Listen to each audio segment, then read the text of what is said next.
உலகத்தமிழ் உறவுகள் அனைவருக்கும் வணக்கம்.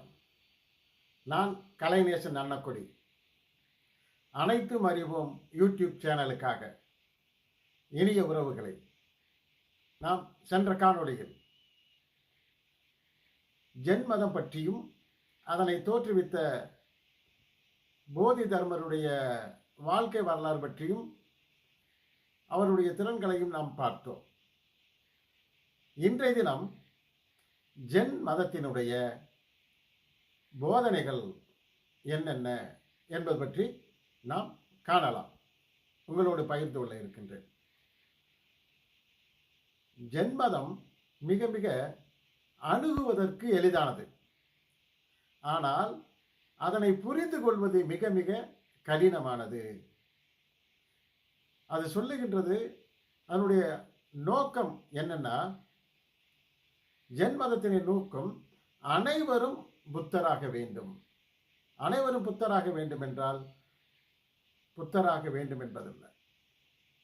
புத்தர் எப்படி ஞானம் பெற்றாரோ, புத்தர் ஆசையே துன்பத்திற்கு காரணம், பொருள் மீது உள்ள பற்றுகளை விட்டுவிட வேண்டும், உலக வாழ்க்கையில் பிற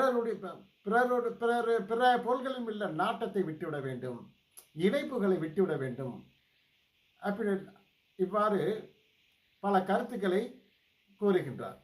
இந்த ஜென் மதமானது மகாயான புத்த மதத்திலிருந்து 11ஆம் நூற்றாண்டில் உருவானது. இதை என்னுடைய தோற்றுவித்தவர் தெரியும், போதி தர்மர். இவர் தமிழகத்தை சேர்ந்த காஞ்சிபுரம் என்ற இடத்தில் பிறந்த பல்லவ வம்சத்தை சேர்ந்த இளவரசர். இவர் தன்னுடைய 22ஆம் வயதிலேயே இளவரசு பட்டம், தன்னுடைய வாழ்க்கை சுகங்களை எல்லாம் விட்டுவிட்டு துறவியாகி ஞானம் பெற்றவர். 22 வயசுல ஞானம் பெற்றவர். புத்தர் கூட 35ஆம் வயதில் தான் ஞானம் அடைந்தார். அதை நான் சென்ற காணொளியில் பௌத்த மதம் பற்றி நாம் பகிர்ந்து கொண்டிருக்கிற கருத்துக்களை பகிர்ந்த போது நான் சொன்னேன். ஆனால் போதி தர்மர் தன்னுடைய 22ஆம் வயதிலேயே ஞானம் பெற்றவர். அவருடைய அந்த ஜென் மதம் உருவாக்கியவர் அங்கே சீனா போகிறார்.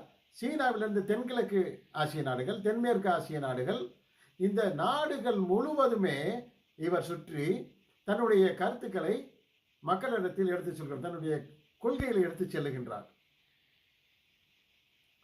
இவர் முதலாக